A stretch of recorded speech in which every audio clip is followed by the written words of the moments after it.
What's up? What's up? What's up? What's up, everybody? How are you doing today? How is everybody doing? I am back with you today for our We Got Receipts. So, when we do our we got receipts, we do a whole show. I try to do at least five stories, but today I don't know what's going on. Today I was simply being greedy. And so I have a lot of stories for you today. I have seven stories for you.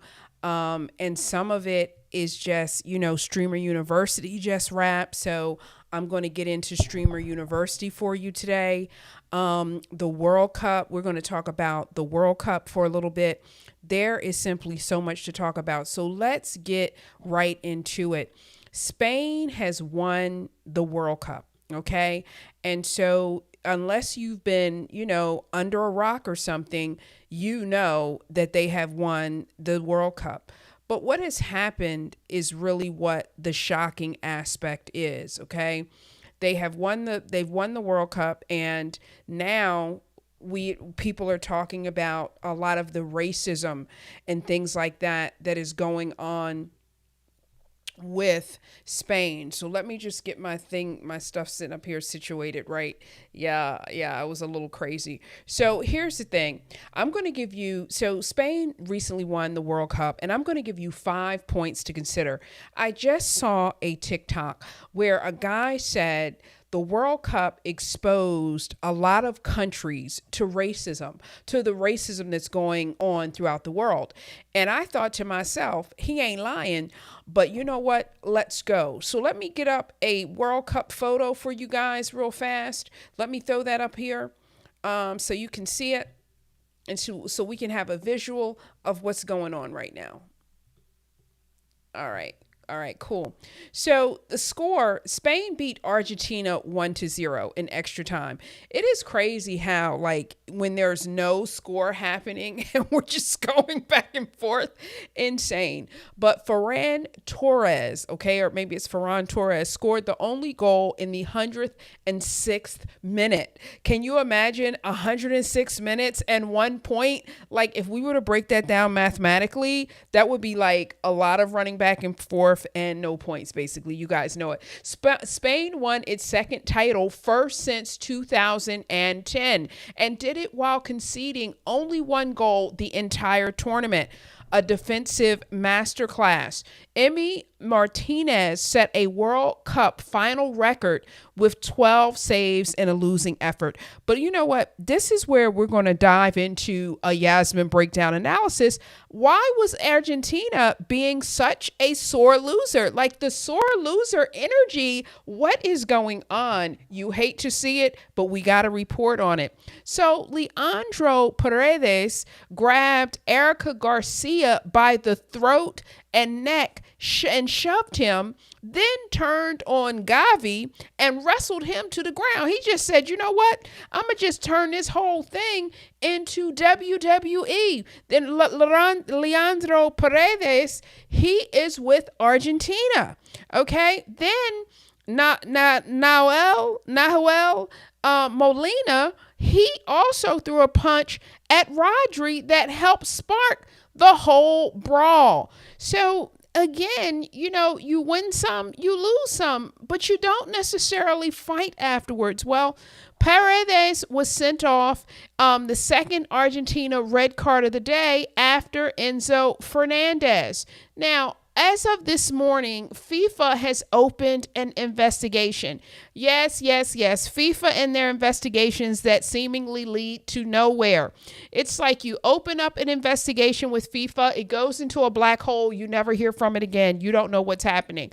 Well, pundits and insiders are basically floating suspensions ranging from 3 matches, that's a disciplinary code minimum, to 10 matches. The Argentine Football Association itself may also be fined for failing to control its players. No official FIFA ruling or dollar figure yet. Safest to say, quote, FIFA is reviewing it. A lengthy ban is expected rather than naming a number. Or FIFA is waiting for it to go down in the news cycle so no one else is talking about it so that they can sweep it under the rug. I don't know. You tell me. Now, BBC's Alan Shearer said Paredes threw 2 or 3 haymakers into someone's face. That's a quote. And then, quote, went for them. And Joe Hart called it disgusting. Messi, notably, was the one Argentina player who kept his composure. Hart pointed out that Messi went around and shook hands with the Spanish players while his teammates brawled. Now, I can appreciate Messi shaking hands, right, with the Spanish players. Like, okay, let's do that. But as a leader, isn't it also your job to stop your players from being aggressive and fighting? Like, you know what I'm saying? Or is it like, oh, let me shake hands while you're punching somebody? Like, I don't know. I'm not getting a full connect. But there were so many things about this World Cup that were head scratchers, were lovely, were crazy. Obviously, the choking of the guy, crazy, unnecessary, uncalled for. But baby, iShowSpeed performing. So proud of this young guy. I cannot say enough. He opened the closing ceremony before Post Malone, Madonna, Justin Bieber, Shakira, BTS, as well as Jennifer Hudson's anthem and the Tom Cruise appearance. And he performed his song World Cup Champions. What can't a streamer do? What can't a streamer do? We can sing, we can dance, we can do backflips, whatever. I love iShowSpeed. I will tell anybody that is my guy. I find him so inspiring. His father traveled 12 hours by bus to be there for the performance. And you saw, if you looked at some of the clips on social media, you will see the father and son, his brother, exchange on video. And afterwards, Speed gave an emotional speech. And this is what he said. 4 years ago, I was in my mom's house streaming, barking and lighting my house on fire. Now I just performed at the World Cup final. And to that I say, everything is possible. Okay. And that's why I'm so immensely inspired by this guy. You know, I saw a clip where Speed also said that he wished his mom was at the World Cup, but she was traveling with his sister. So I just love that aspect about Speed. He's very family oriented, and yet he's so inspirational in just so much of the stuff that, you know, he does. Now, if you guys remember, I did a video last week at some point, and I talked about how he had some racist things hurled at him by the Argentina fans. And the thing that I like to say about iShowSpeed, no matter what he goes through and going out and streaming and showcasing the world and whatever he does, he just keeps going. And I say to myself, if he can go out and do it, what is my excuse? So inspiring. And let me just, you guys, if you get a moment, I'm just going to show you the what my artwork looks like for that so you can see it. So if you want to go and check it out. But yeah, I just I don't know. I'm just a fan. I'm just a fan of iShowSpeed on so many levels because I find it motivational, you know? I find him particularly motivational. But I did that video called The World Cup is Cooked because the things that the Argentina fans were saying, it was just like, it just gave me the ick, you guys. It just gave me the ick. And so I want to keep going and sort of explain to you what else has happened. Now, this Messi Ronaldo thing. There has been sort of with iShowSpeed has talked about like having this love, like he's very inspired by Cristiano Ronaldo, and he's a very vocal Ronaldo fan. He calls himself a super fan. I feel like I'm an iShowSpeed super fan, if I'm gonna be honest, right? And this is something that like people know. He's talked about this for years. He even has a Ronaldo tattoo apparently. And but I saw a clip today and he said that Speed had said he admires Ronaldo because of how he represents himself. And he just was like, you know, how he goes out, how he plays, but how he represents himself.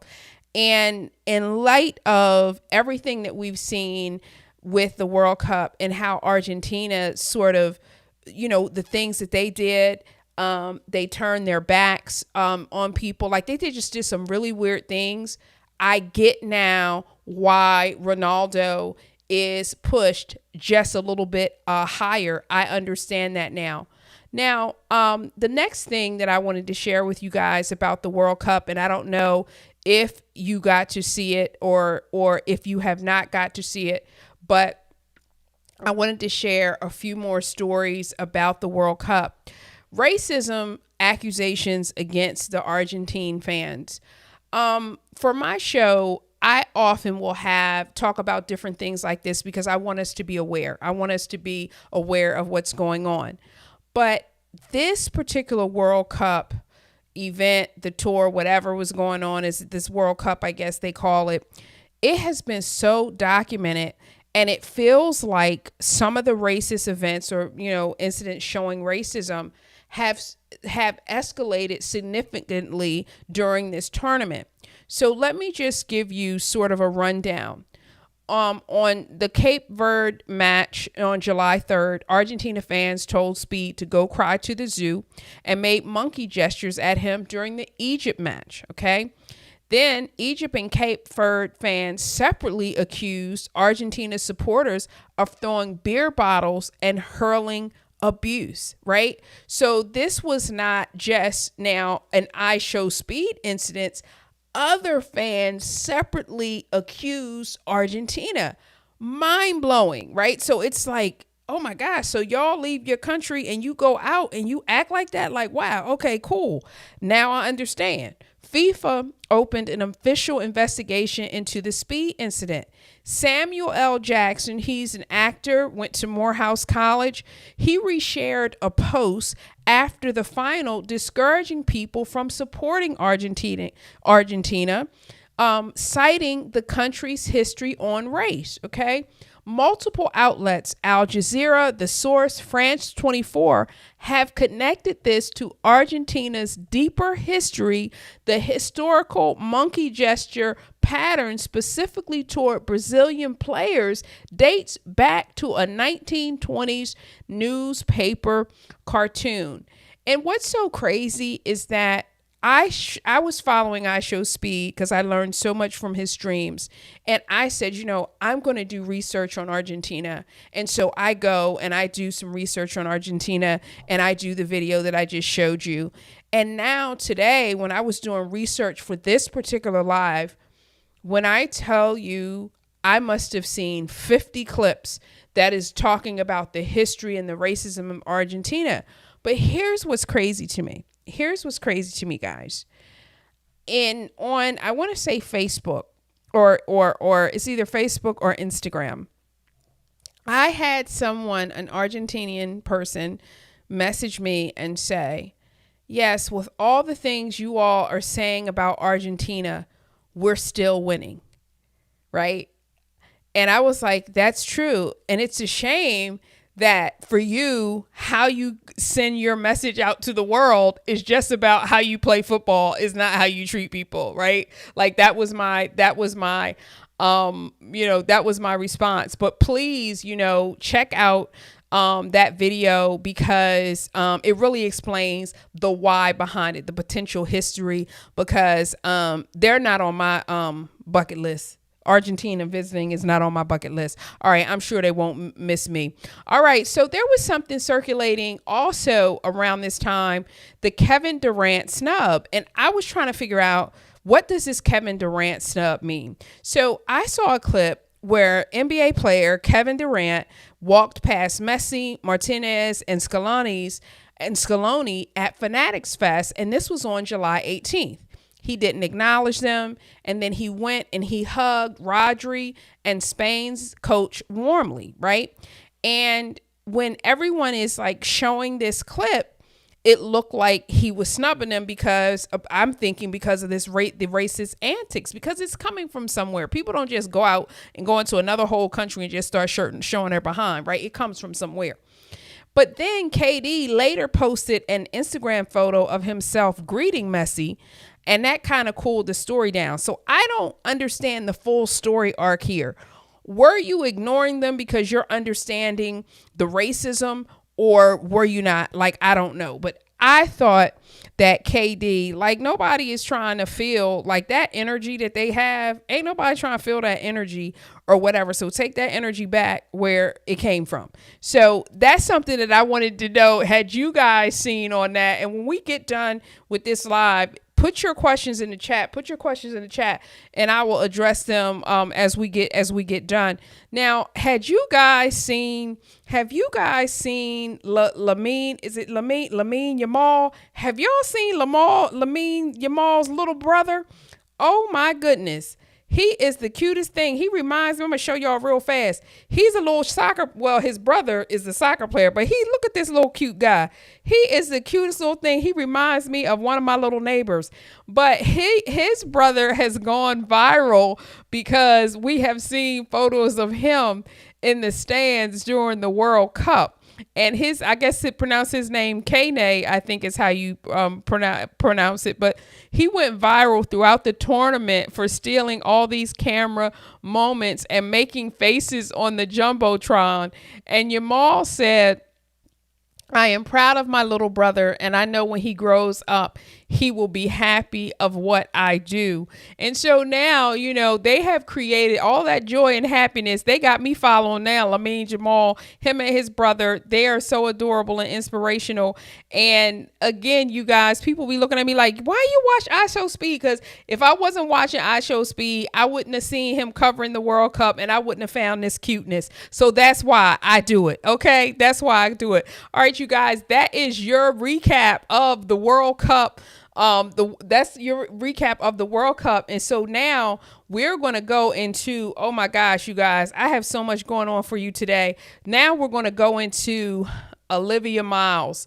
Olivia Miles, you guys, y'all know I love a WNBA story, but in honor of the WNBA All-Star Game, I am going to give the dope rookie spotlight to Olivia Miles. That's right. The dope rookie spotlight. Because why? Because she's dope and she's a rookie.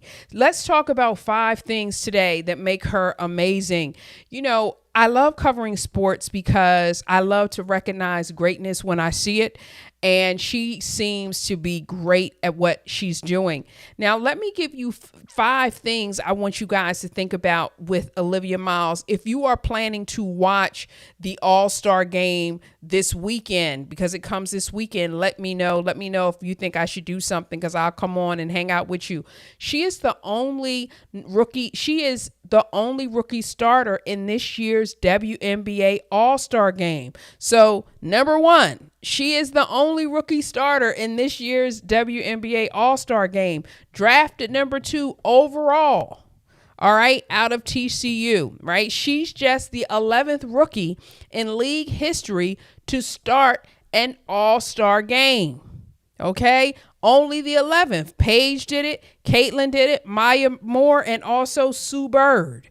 So we have a lot to look at coming from her. Okay, now here are some of her, number 2. Here are some of her absurd numbers for a rookie. 18.7 points, 5.7 assists, 4.8 rebounds, 1.4 steals per game. And come on, y'all, 51.9% shooting. She is currently the Rookie of the Year forerunner and in the broader MVP conversation. I have heard nothing but great things about her. I remember like maybe 4 or 5 weeks back, I was doing some, Angel Reese coverage and something, and people were like, girl, you're not paying enough attention to, to Olivia. And I was like, let me find out. And I started paying attention because I'm nowhere near Minnesota, so I don't watch her at all. But this is what I've observed. This is what I've observed in the last, couple of weeks of paying attention, reading her headlines, looking at her highlight reels, looking at her interviews and things like that. This is what I'm saying. It's not about just her numbers. Her numbers are amazing, 1000%. But it's her attitude. You don't hear of any nonsense with her either, right? She's all ball all the time. She's not out here flopping. She's not out here acting crazy. She's not out here, choking people. She's not out here disrespecting the refs, hitting people in the throat. She's just balling. And she is allowing her numbers to speak for themselves. And, as I've been, covering everything this season with the WNBA, I've been disappointed, to be honest, with some of the comments from viewers saying, oh, I like how contact they are. I like the fact that they get rough. You know what? It's cool until it's not cool. It's cool until somebody gets hurt, right? So for me, if I'm watching it, I want to see people who are about balling without all the extra. If I want to, turn on a soap opera, I'm going to have to find something to turn on. But I don't want the WWE and the WNBA feeling like the same energy. Personally, I don't want that. So I love that about her for me. The third thing about Olivia Miles, while she's dope and she's also a rookie, she's a record setter. She broke the WNBA record for the most made 3-pointers in a game by a rookie. Okay? The most 3-pointers in a game by a rookie, y'all, and became the fastest player in league history to reach 350 plus points and 100 assists. So she is setting the record books on fire, and she's just getting warm. She's just getting started. The fourth thing, she's part of the Lynx duo all-star moment. Teammate Natasha Howard was also named a starter, marking the first time since 2018 the Lynx have had multiple all-star starters. And the first rookie starter for the franchise since Maya Moore in 2011. I mean, again, if you're not paying attention to Olivia Miles, just let us know you're going to be asleep at the wheel so we can stop checking for you. So, number 5, the Lynx are 15-4. They have the best record in the league, and they've done it without the full strength of Napheesa Collier or Doka Johas, meaning Miles has been asked to be a lead ball handler and primary scorer from day one, right? So she didn't ease into the role. It was sort of thrust upon her, do what you got to do, and they got the best, right? You know what I'm saying? They got the best record right now. So that's what we're talking about. And so those are 5 things. And here's the 6th thing that I have to say as a naturalist. Y'all see I got my afro going today, right? Y'all see me. I love that she be out there with her hair and her hair is all over the place. I love it. I love the freedom of that. I feel very free with my afro today. I just put some, conditioner up in there because I'm going to wash it out tomorrow. But I love her natural hair, and I like her goggles taking it all the way back to Kareem Abdul-Jabbar.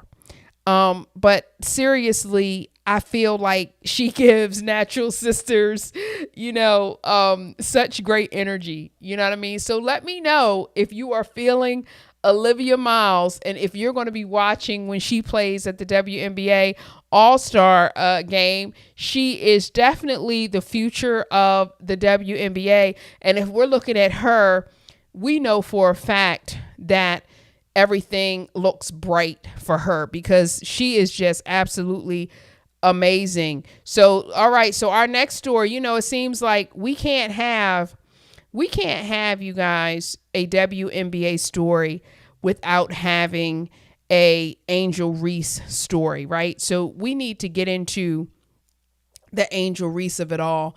And let me put up a photo. Let me put a photo up here for you guys so you can sort of feel like we're in the moment. I'm going to get some water real fast.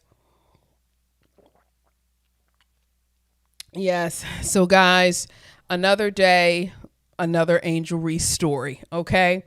Today, I'm going to explain why the Angel Reese Sandy Brondello situation is crazy. And I'm going to give you 3 reasons why I'm not accepting Brondello's apology at this time. I'm not, people automatically think because someone issues an apology, you should have to accept it. I'm going to call BS on that, and I'm going to tell you why. So first, let me tell you what happened. During the Toronto Tempo versus Atlanta Dream game on the 18th, Tempo's Nayara Sabali left the game with a rib injury after fouling Reese on an offensive rebound. As officials reviewed the call, Brondello, frustrated with the officiating, was picked up on mic yelling, "Angel, she's a protected species." Now, Reese initially responded on X with, "Are we surprised?" and a clown emoji, tagging Brondello after a fan posted and framed it as calling a black woman a species. The WNBA suspended Brondello 1 game without pay for the inappropriate comment to be served against Las Vegas Aces. Now, Brondello posted an apology the next morning, and this is what she said. "I used a phrase that I shouldn't have used. My frustration was with the officiating, but my words unfairly put the focus on you." Now, Reese responded Sunday that she appreciated the apology and was grateful the league didn't take action, explicitly framing it as, quote, "no place for discrimination or hate in this league for anyone or from anyone." But I did a segment February about the Obamas, and the video was called "Why Racists Call the Obamas Apes." And it explained the history of this racist trope of making black people seem animalistic, right? Less than human. And it's such an inflammatory way to try to describe people. And so we had someone recently, a WWE entertainer, who had something also negative to say about Michelle Obama. So when I hear Brondello say something like species, I take issue with it, and I don't accept her apology, and I don't accept it because of what I just said. The playing into the historical trope used to characterize black people as animals. She was suspended for 1 game. I feel like she should have been suspended without pay for more. Number 2, the majority of players in the WNBA have historically been black. If you have a problem with the racial makeup of the league, leave it. Leave it. You can't change the history of the league. And that's what I feel about Brondello. And number 3, the other part of it is that we look at coaches to be leaders. Letting something slip like that means you're not a leader at all. And who knows what she is actually saying at home? Is this the type of person you want to represent, players in a league that was built on the backs of predominantly black women? So those are the things. She would have to show me something different for me to essentially believe her. And the other thing, if I can go back to the top point, is when I set up this story, I said that Tempo's Nayara Sabali left the game with a rib injury after fouling Reese. Not that Reese fouled her, she fouled Reese on an offensive rebound. So again, for you to say, Angel, she's a protected species, Angel didn't foul the person. Angel didn't do anything wrong, but it was in your mind, it was in your spirit, and obviously it was out of your mouth to try to call somebody out their name. To me, it's simply not worth accepting her apology. But I'm going to do a separate video on this, and I'm going to share Angel's response to this was a class act. But I think Black women, we are used to being the bigger person when somebody throws dirt on us. And a lot of what she said was very classy, but I just wish we didn't have to always be the classy ones or the bigger person. If you're the one throwing dirt, why don't you be the bigger person and stop throwing dirt? So let me know, what do you think about Brondello? Was this the heat of the moment, or was something deeper stirring? Let me know how you guys think about that. We're going to, guys, we're cooking today. I didn't think I was moving fast enough. We are about to move into story 4 tonight. And I'm very excited about story 4 because I'm getting it up for you right now. You guys, I came up with my schedule on Monday and Thursday at 7:45. That's me. Monday and Thursday, we got receipts. We're going to talk about Paige Bueckers today. That's right. Why are we talking about Paige? We're talking about Paige because we're sort of celebrating the fact that the All-Star game is coming. And I said, what better way than give you guys some stories about some people who we need to be like, let's celebrate some people today. So we had Olivia, we talking about Angel and Brondello, and now we're going to get a little bit into Paige. I really want this to feel like we're giving Paige her flowers. That's what I want this to feel like, right? Because I think that she is a fan favorite. I know she is, and I'm going to share the stats with you. But I feel like there's 5 reasons why, even if she doesn't play for your team, even if you're not in the city watching her play, why she still needs to be one of your favorite WNBA players. Let's get on that. She's on Team Cooper.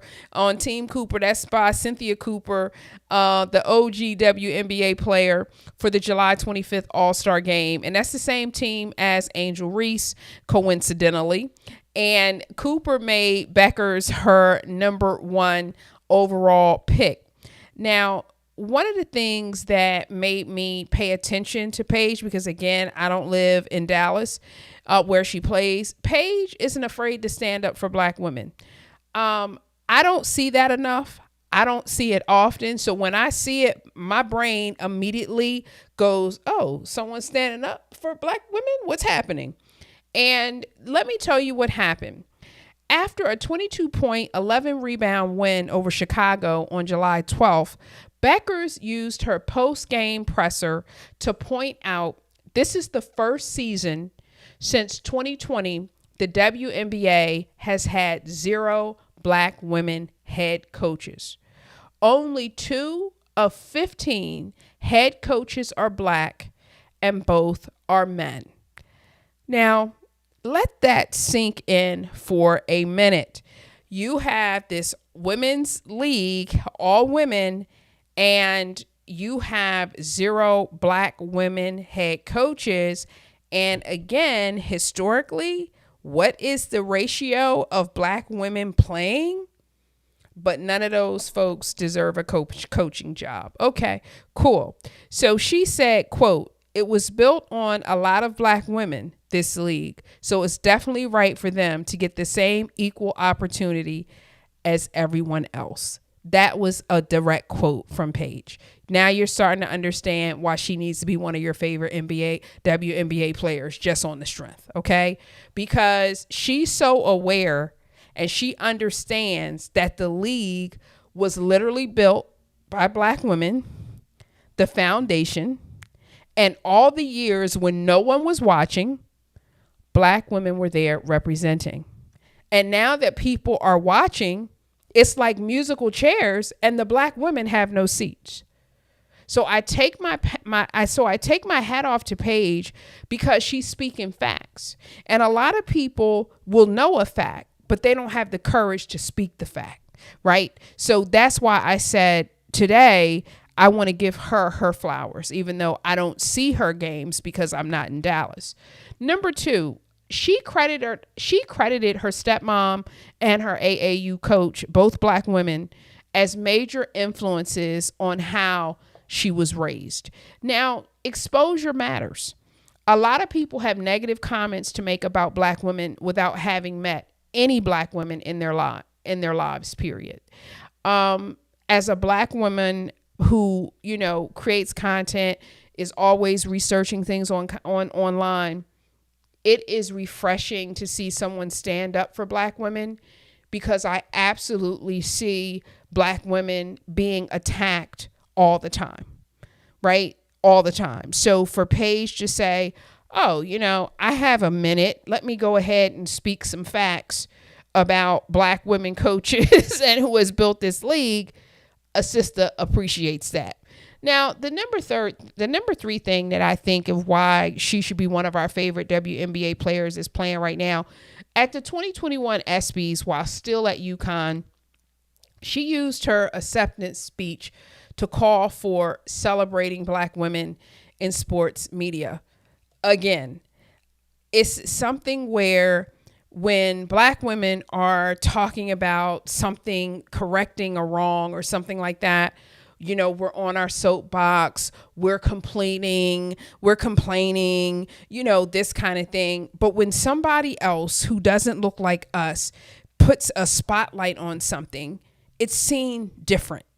And so I love the fact that she's not afraid to say, you know what?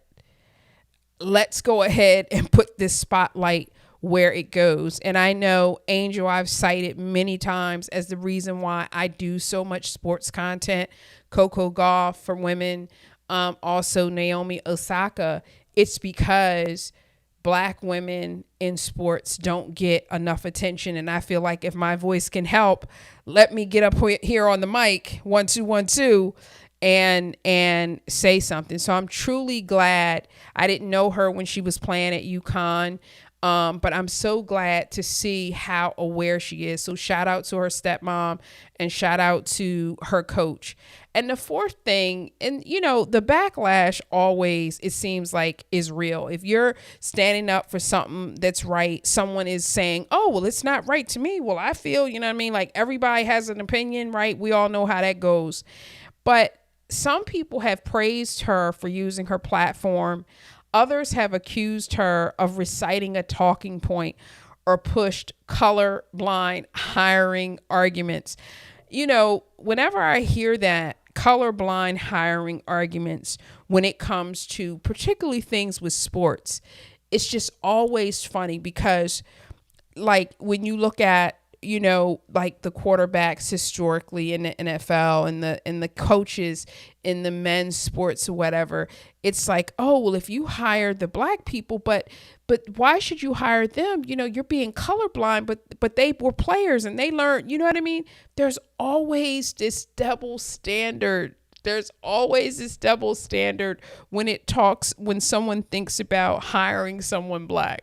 It's, you know what I mean? But if all of the coaches are white and all the players are Black, there's nothing colorblind happening. That is bizarre how, like, people don't see that. And so people are colorblind when they mention Black hires. But when none of the hires are Black, no one is colorblind at all. Again, I love an insightful individual. That's all I'm saying. I love some insight from people. All right. And the last thing that I didn't know if you guys realize this, but she had over 1 million votes. She was the number one overall pick in the All-Star draft. And she was number one by Cynthia Cooper already also, and she called her the leader on the floor. I'm not surprised that she received over 1 million votes.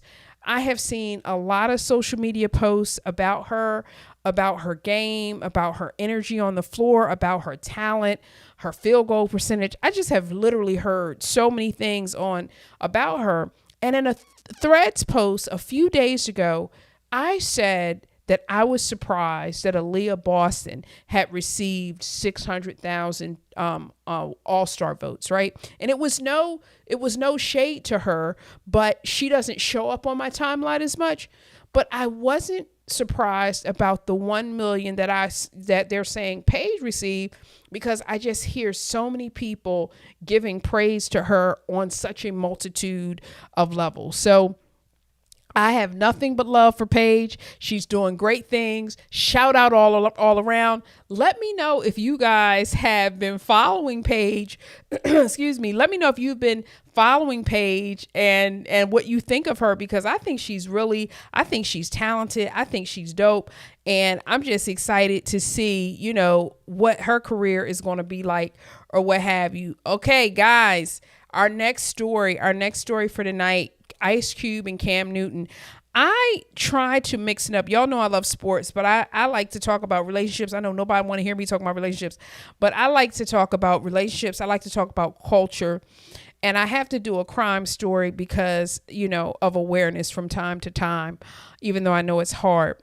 But Black love stories are some of the best love stories. To me, in doing research for this episode, I came across an old clip. It's about 2 years old, of Ice Cube and Cam Newton talking about marriage. Now, this particular clip came from 2024. And so it's not a new clip, but basically, let me just paraphrase and tell you guys what happened. Ice Cube, who's been married to Kim for 33 years now, I believe, Cam asked Ice Cube, and he's like, yo, well, how long have you been married? And at the time, Cube says, 32 years. And, Cam Newton sort of says incredulously, how? How is it possible that you could be married that long? You know what I'm saying? And so, without hesitation, without stuttering, without, any type of confusion or hesitation, Cube says, we want to be married. You've got to want it, and I don't want nobody to have my woman. She's mine and I'm hers. And it's so interesting that he said it in the way that he said it, because I think that's it. I think that's the secret sauce of people who have long marriages. I was married for 23 years before my husband passed away. And I think there are these people, and no shade to Cam Newton on this, because I definitely believe that there are people out there who cannot fathom how someone could be married for any length of time. I think that people are like, what? How? Just like he said, how can it happen? But I think that there are people who think if they stick with one person, they're going to miss something. And so they get in the car and they're on the ride, for 6 months, 9 months, a year, 18 months. And then they start looking at all the other cars that's passing by, and they're like, let me get out the car. I want to go see how that Ferrari rides, or let me get on and see how that Mercedes Benz rides. And I'm going to get in that Maybach, and I'm going to see how that Maybach rides, and whatever the different cars, symbolically cars being another person. And they keep hopping from car to car to car to car to car. And every time they get tired with the ride in one car, because one of them is making noise, the oil is leaking in another car, the doors are rattling, right? They keep getting tired, right? And then they go, I'm gonna hop into this car. This car is not gonna have a problem with the seat. I'm gonna get in this car. This car is not gonna have a problem with the gear shift. I'm gonna get in this car. This car is not gonna have a problem with the brakes, right? And people just hop from relationship to relationship, trying to seek perfection. I want the car that's always going to ride and always going to feel and always going to have the new car smell. And relationships aren't like that. And so you have people whose, I don't know if I want to call it a lack of maturity. I really don't have a label or a criticism for them, but I just think you have people who have the fear of missing out, FOMO. When it comes to a relationship, they're not looking at their partner, their spouse, their girlfriend, whomever, boyfriend, whatever you're going to call it, like, yo, I really want to build with this person.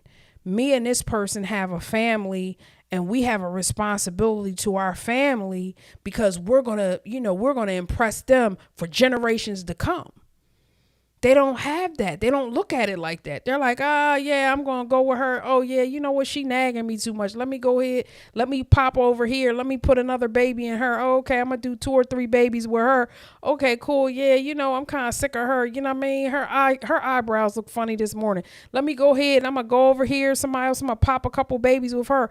And there's no sense of loyalty to any person or the family unit that you create. You know what I'm saying? And I'm not criticizing it. I'm saying, why does somebody, just like the first thing Cube said is, we want to be married. That means that Kim wants to be with O'Shea and O'Shea wants to be with Kim. Right? But if you have it one-sided where one person wants to be there and the other person don't, they just start creeping. And what are they looking for? Fear of missing out. And I don't, I watch Cam's show from time to time, and I appreciate Cam Newton because although I don't necessarily agree with some of the things, I do believe that he is probably being authentic and sincere. Like when he says how, he probably really deep in his spirit feels, how is that possible? Now, I've done some research on the Newton family, and I believe Pastor Newton and his wife, I believe they've been married for decades. I feel pretty confident about that. I did some research on the Newtons. But just because your parents have been married for a long time doesn't mean that you see or value the institution of marriage just because you were raised within the institution, right? And that's a distinction worth making as well. But I want to say the reason why I wanted to bring this up and, do the Black love example with Kim and Cube or what have you, is that no relationship is perfect. And yet we put the bar out there like it's supposed to be. And that bar doesn't exist. You know what I mean? It doesn't exist. Like no relationship is perfect. Yeah, you got to figure out if you want to be there. But once you realize, you know what, I'm going to be here, I'm going to work it out, whatever, then that's what you try to do. On God, that's how it works. So that's the difference. But you can't never convince somebody to be in the relationship if they don't want to be in the relationship. You know what I'm saying? And so let me share something, because I shared with you guys that, I was married for 23 years, but something that Ice Cube said about imperfection really resonated with me. He said, you don't like your mama every day. Some days she gets on your nerves. Every day ain't going to be roses. You can't expect that from your spouse. It's all about, are y'all a family or not? Right? And I'm saying that because a lot of people think when they get married, everything's going to be perfect. And well, gosh, if I stick with her, then you see somebody else. Oh, she fine. Let me go over here with her. And then, after a while, the newness off of that shiny toy that wears off, and let me go and let me hop into the other thing. And then at some point you start reaching a big age and you realize you done jump from one fine woman or man to the next fine woman or man or person or she or they. You know what I'm talking about. You're just hopping. And you turn around and you spent decades not really building anything substantial because you've been hopping the whole time. You know what I mean? And so it's just a reality of what happens. But I think at some point when you start reaching your big ages, you realize that you've missed a lot of time hopping instead of building. And, I know a lot of people, online, they be quick to say, oh, you ain't married. You ain't this. You haven't been in a relationship. I was married for 23 years until my husband passed away. So I say this with love, that no relationship is perfect. It works if you want to be there. And I want to give another shout out to another Black love story today. While I was doing research on this story, I came across Method Man, and I don't know when this was because he was rapping his "I'll Be There for You, You're All I Need to Get By" song to his wife, and they have been married for 24 years. So congrats to them. Black love exists and is real. So I just wanted to share that today. I know it's a little different. But I prayed last night, and I just want to put some positivity out in the world. So I got to shout out Cube and Kim, and also Method Man, Cliff, and Tamika. I want to give them a shout out today. All right. So all right, you guys, we're gonna hop on into episode 6, you guys. Y'all know if y'all been paying attention to me, I love Cenat. That is my guy. Kai Cenat, and I like Yonna. I love the streamers, and when I say I love them, I mean I love their energy. I love the example of what they put into the world. Okay. So I mean it in the purest sense of the word, not the fanatical, crazy sense of the word. So let me be clear about that. Right. But I have a quick recap of the second year of Streamer University. SU Streamer University. That's Yonna. I love that. But Kai Cenat. So I want to give you guys, because I know some of my audience may not be familiar with Streamer University. So let me educate you guys really quickly. Streamer University is the brainchild of Kai Cenat. Okay. And Kai Cenat, it's like this creator boot camp. And so it's real college campus, real dorm life. And it's mock classes basically taught by celebrity professors and former streamers, or streamers. They're not former, but streamers, club directors, the whole bit. And it's live streamed the entire time. Okay. So season 1 was in May 2025 at the University of Akron, and it generated 27 million hours of watch time. And season 2 moved to Hendrix College in Conway, Arkansas. And it just is over today. So it ran for 5 days. It was from July 15th to July 20th. So let me tell you, when it was announced to Streamer University and you had to apply, you had so many people who were applying. He only accepted 120 students. And so I'm sure it's tough, because I know as a streamer myself, and I'm, not the typical age of a streamer or whatever, but I know those people's just hearts was breaking, like, oh, they couldn't get into it, they weren't accepted in a Streamer University. But even though you're not accepted, to me, there's so much that you can learn, and it's so inspiring. So the applications went online on June 8th, and then you had in-person auditions in New York, LA, and Atlanta. Now, let me tell you, the Atlanta audition, which was June 17th, drew such a massive crowd, you guys, that the State Farm Arena, that's like their big arena, they play basketball in there, it had to be shut down for safety reasons, right? And to me, Kai is such a thunderbolt. Like he's such a ball of energy and light that whenever he has something, everybody wants to do it. And I think State Farm Arena must have been like, what are they going to do? Who they're coming here, whatever. And they probably didn't take it seriously. They just thought like, this is just some guy trying to be big. And they probably didn't do their homework. And you know what? FAFO, they found out that day. Okay. And so anyway, again, thousands and thousands of people apply, only 120 people accepted. It's harder to get into Streamer University than it is Harvard, Yale, Brown, Carnegie Mellon, all of them. It's harder to get into Streamer University. All right. People complain that they're too old and they won't be accepted to Streamer University. And so the YouTuber Armand Wiggins said that he was too old, that Kai told him he was too old. So that made me laugh, but also gave me no hope.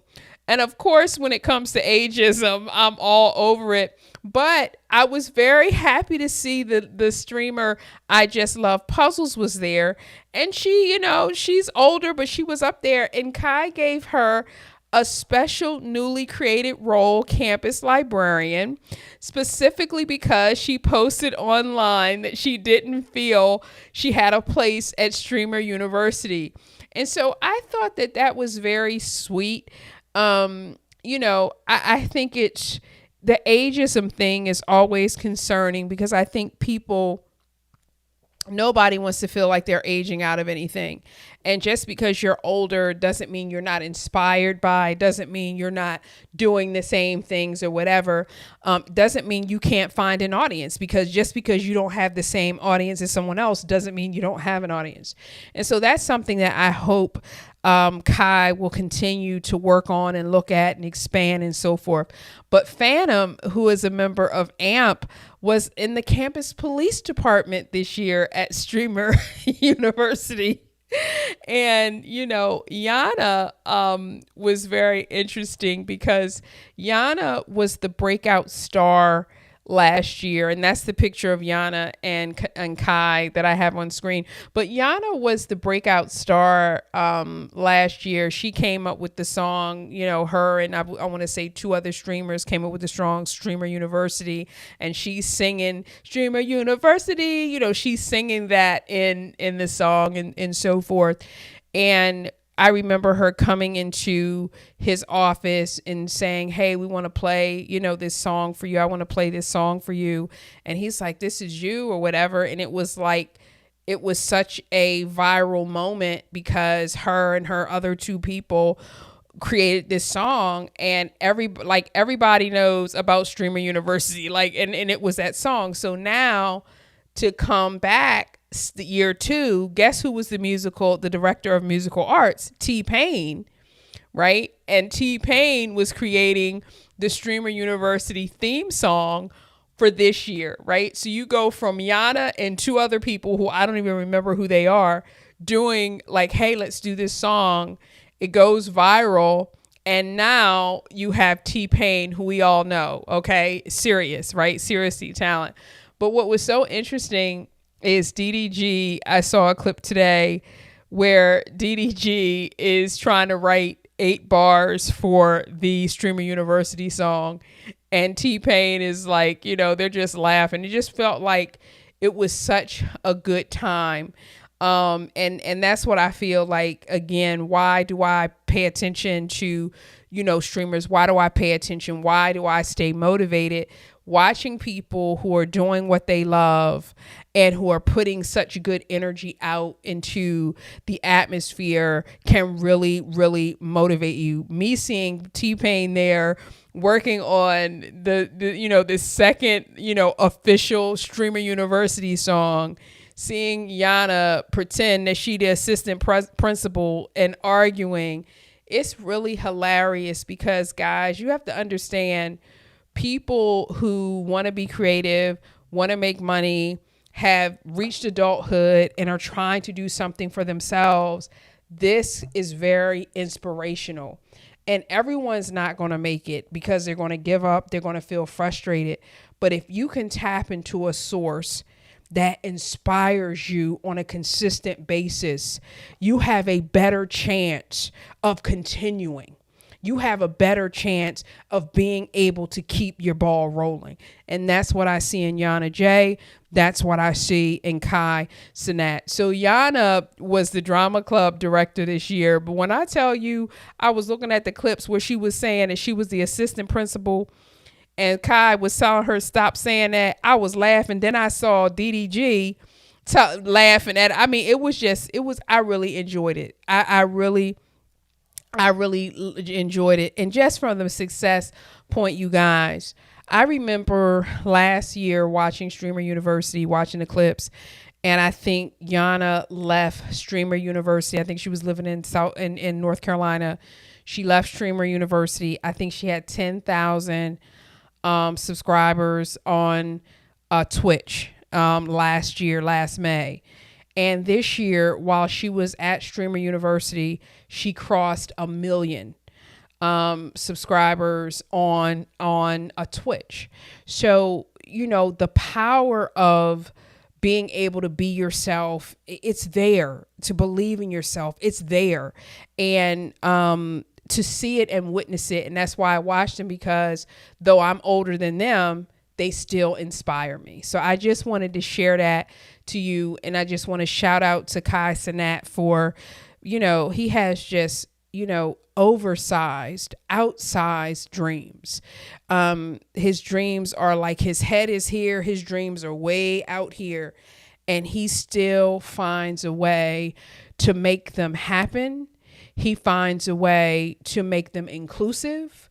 He finds a way to make them exciting. And so I just have to, he reminds me of iShowSpeed a lot. But like this stuff that he's done with Streamer University, the excitement over, and he only accepted 120 people. And yet millions of people are inspired by it. So, I just wanted to share that with you guys. And today I'm going to go into my last story today before I go in the chat and see if you guys have any statements or comments or anything. I have this last one. It's still about Streamer University, but it's a more serious story and I want to talk about it. So let me get up a picture. Let me get a picture on screen for you guys right now. Excuse me. So this is a story that almost got away from me. And that's PlaqueBoyMax. And there's another person named OjaySuave. Let me see if I can get him up here too at the same time. I'm going to get OjaySuave up here on screen so you can see both of these guys. We're going to see both of these guys really quickly. Yes. Okay. All right. So on the left is PlaqueBoyMax and on the right is OjaySuave. And they're at Streamer University. They were at Streamer University last couple of days. So this weekend, right, during Streamer University I just talked about, OjaySuave, the guy on the right, confronted PlaqueBoyMax on live stream during a mock lecture entitled How to Be a Diva. And that it's basically over Max's recently visible diva tattoo and his style choices, wig, self-expression, right? OJ called him a sellout and said he needed a church bath, called him confused, and told him not to, quote, sell your soul. And Max, at the time, he got visibly emotional. He defended himself, defended his right to express himself, and said there's nothing wrong with being gay. He called out the crowd for judging people based on how they express themselves, okay? And eventually walked away and ended his 24/7 broadcast to cool off, okay? So I want to talk about this, all right? And so let me give you a little background. So OjaySuave is a content creator known for IRL broadcasts and just chatting streams. He has over 120,000 Twitch followers. I did not know him from Adam. I had never heard of him till I came across this story. I remember PlaqueBoyMax because I want to say I saw him with Keke Palmer doing something. I can't remember what I saw them doing, but I feel like that was him, right? Now, he's a much bigger name. He's a streamer, he's a rapper, and a record producer known for his In the Booth series, where he live records music sessions with artists like DDG, Central C, and Quavo. Y'all know I love me some Quavo, okay? He has millions of followers across platforms. He's a FaZe Clan member and has a Grammy nomination. Now, a third person, I'll put him up here once I pull it down, and I'll tell you why he's part of the story. But a fellow streamer, university student, and also PlaqueBoyMax's assigned roommate, is Wardrobe Winter. He's known for dance and comedy content. He has over 1.5 million TikTok followers. Now, so what happens is after the one person sort of insults the other person, the fellow streamer Wardrobe Winter, I'm gonna put a picture of him. He confronted OjaySuave afterwards, accusing him of bullying and demanding a public apology. Now, separately, OjaySuave has since alleged that criticizing the situation got him removed from the event. So there's a second layer potential of fallout that's still developing. Now, this is what I want to say about what I like about streaming and what, I don't like. I like it. I love it, whatever. This is what I want to say. I think that it's fine where, you're able to be yourself. That right there is Wardrobe Winter.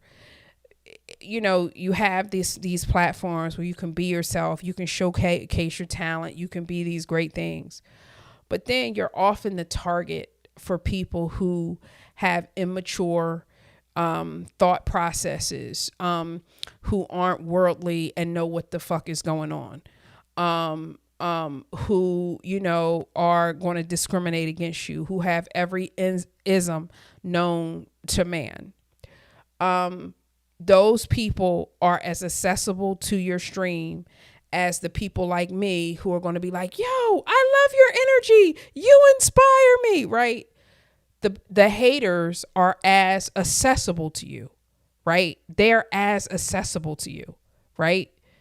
And so the thing about streaming is that the good thing was when Max comes out and he says what he says, Wardrobe is able to, console him, talk to him, confront the other dude. Like, what I'm saying?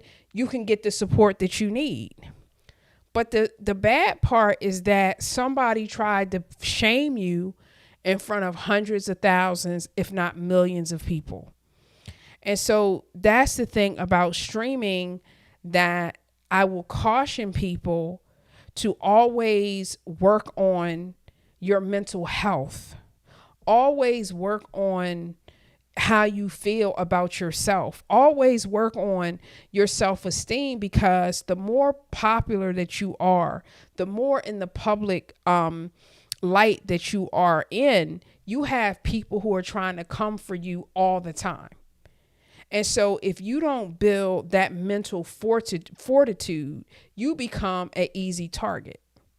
You become somebody who is not going to pursue your dreams, is not going to do what you're called to do, what your talents say that you are capable of, because you are so emotionally stripped down because of what somebody else had to say. So I wanted to give a shout out today to Wardrobe for saying, like, wait a minute, let's stop bullying. Like, hold on. Like, you know what I'm saying? Let's hit the reset button. We don't need to go there. And just because you don't understand something, OJ, or you don't like something, don't mean you got to tear people down. You feel what I'm saying? Like, we all, there's enough room for everybody. You know what I mean? And that's the hard part that I would say is about streaming. I would never try to make it seem light. Like, everything that you do that's in the public eye, which is why sometimes it's hard for me to cover celebrity stuff, because I never really want to be hurtful. I want people to learn from the experiences that come across our feeds, but I don't want to tear people down, because they got enough people who are going to be callous, who are going to be, coming for them, that the person who ain't really, that's not really my energy. I don't want to do that. I don't want to do that. Right. And so if you're going to be a streamer or be in the public eye, always work on you. Start your day with the things that are going to build you up. So you go outside or you come onto your stream, you're full of armor, right? You got your armor on. So like whatever they say, you keep going. Now people can like DDG or not like DDG, but that's one of the things that I feel he has an abundance of. For him to have been a streamer or been a YouTuber, streamer, rapper, he's done all these different things, and he hasn't been perfect, and he owns that he hasn't been perfect, but he's able to keep going. I can appreciate the growth of that. I can appreciate the growth of that to keep going. Another person that I like, Gabrielle Aaliyah, I like her. You know, a lot of crazy stuff went on. A lot of people was putting dirt on her name last year, 9 months ago, whenever it was. And she kept her head high like she was wearing a crown. So you know what? She must have been. That's the type of mental fortitude that you have to have in life. You need it in life, period. But you definitely need it when you're streaming, because people are out here to tear you down. You know, I heard Wendy Ortiz say, people are always trying to tear you down. As soon as you get to a certain level, they try to tear you down, and this type of thing. It's nothing new. I'm just quoting it from your favorite streamers, but like people in my generation been saying this for years. Okay. You know what I mean? I'm not telling y'all nothing new, but I am saying that if something that you're doing is something that you're representing is unfamiliar to somebody else, people will not hesitate to try to take you down. They don't care if it's true. People will make up stuff. People will lie on you. And they're like, hey, may the best lie win. May the best lie win. Okay? And so this example that we're talking about right now with PlaqueBoyMax and OjaySuave and also Winter, it's just to remind you to keep your head strong. You know, keep your mental fortitude where it needs to be. You know what I'm saying? Don't open yourself up. Don't even associate with people that have an energy that's not going to help you grow. Because you don't need the enemy from within. You don't need the enemy on the inside. I hope I'm making some sense tonight. You know what I'm saying? But, you know, for all the good things that happen at Streamer University, I wanted to share that story, because you should not feel like you can't continue to stream because somebody has something negative to say. You know what I mean? And so that's why when I see the streamers, TT's husband, DGG's sister, I don't know why I can't think of his name right now, but he's up there, he doing a Bible study and he praying to keep his mind strong. You know, I respect that. When India Love is sitting there and she's trying to, you know, talk about her self-esteem and stuff like that, I respect it, because the more successful that you become, the more money that you make, the more people who think they know you, you know what I mean? There's a lot of snakes in the grass. You know, I just did a video about that. You know, I just did a video about that with Stephon Diggs and that Christopher Griffith character. You know what I mean? I don't know who right. I don't know who wrong. I don't know who lying. I don't know who not lying. But the point that I'm trying to make is you have people who are going to come for you. Okay?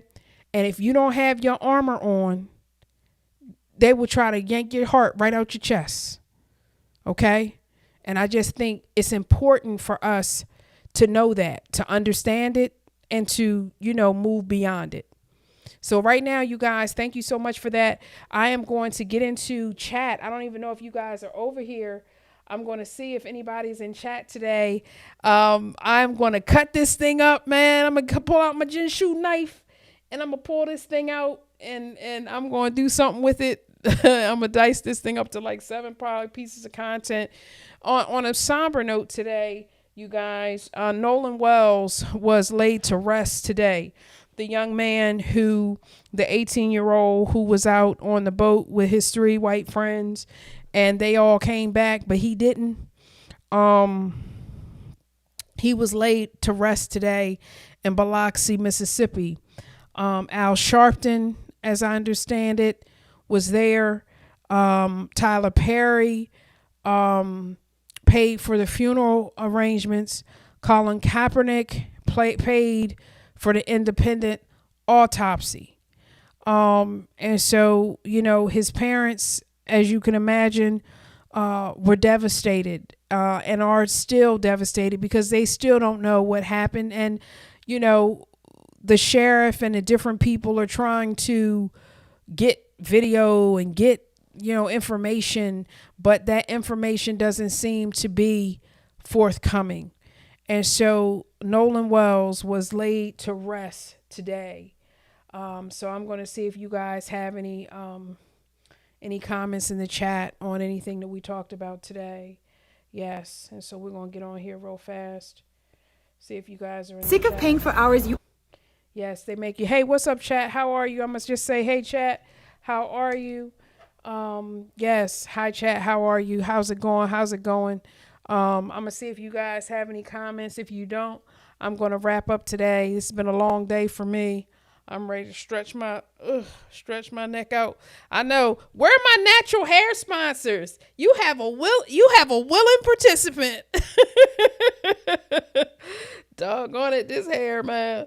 But listen, I don't have to do nothing. I don't have to do nothing to my hair, y'all. So I love it. I love that I don't have to do nothing. Y'all will be like crazy. Like, you go to bed, you just put on a satin cap, and then you just get up and put some water on there, and that's it. And I'll be like, yup.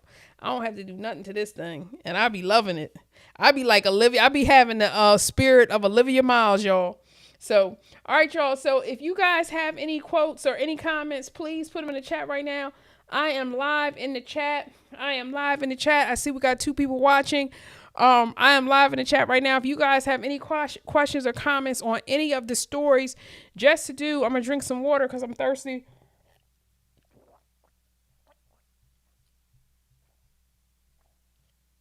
Man, I wasn't kidding. I am thirsty. Just to recap, today we talked about the Spain won the World Cup. That was our first story, y'all.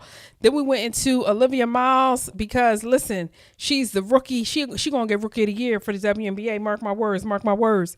And then you got Angel Reese and Sandy Brondello because Sandy Brondello, I don't know. She might be a hater. I don't know, but it might be. And Paige Bueckers, rhymes with checkers. We gave her some flowers today for standing up for Black women on more than one occasion. And then we talked about Black love. We got Ice Cube and his wife Kim. And then we also mentioned Method Man and his wife Tamika. We wanted to, shout them out real quick. And we had 2 separate stories tonight, you guys. 2 separate stories tonight on Streamer University. I appreciate Cenat for believing in himself and believing in his vision and keeping going. I feel like Streamer University gives so much to the people who attend and the people who watch online. It just makes you everything. Every time Agent is teaching something, I'm out here with my pencil and my pen. Every time I see Agent do something, I'll be like, okay, let me write this down. Okay, let me implement it. And so when I get off here, I got a clip. I'll be clipping some of my stuff from immediately doing that. And so we had the Streamer University story with Cenat and also Yonna J. And then also we shared about PlaqueBoyMax and OjaySuave at Streamer University with Winter coming in with the assist, saying basically stop being a bully. And I just wanted to remind you all, if you are aspiring streamers or YouTubers or whatever, and like I said, I take this advice myself, you got to believe in yourself. And you got to just know, like, you don't have the bandwidth for negativity. You don't have the bandwidth for people to be negative to you. You know what I mean? Like, if you got family who don't believe in you, you don't have a overabundant amount of time to be, listen to somebody shoot your dreams down. You don't have an abundance of time for people to try to get you not to like yourself. You don't have the time to give somebody to make them, make you doubt who you are and give up on your dreams. You don't have that kind of time. You know what I'm saying? So listen, if you gotta be by yourself, it's better for you to be by yourself and believe in yourself than to be around a crowd of 10 people and they're all doubting you. So just think about that. Okay. All right. So without further ado, I'm going to go ahead and wrap it up. I'm going to call it a day. Oh, now we got 5 people in the chat. Now, what's up, chat? What's up, chat? How y'all doing? Now we got some people up in here. What y'all doing? What y'all doing? I was getting ready to leave. I was getting ready to hang up. But let me know what y'all doing today. Again, I hope I got some streamers. I hope I got some streamers watching. I hope I got some WNBA fans watching as well. And just like, again, just trying to keep that positivity. I was praying last night and I was praying this morning. I want to make sure that my content connects in an uplifting way. And I wanted to do that. So I feel like I did that today. And so I think the prayers made a difference. And so without further ado, if y'all don't have nothing, y'all ain't got nothing to say in the chat, I'm going to go ahead and bounce because it has been a full day for me. And I got to still get on this treadmill. This treadmill is calling my name right now. So, all right, y'all. I love you. Thank you so much. Peace. See you next time.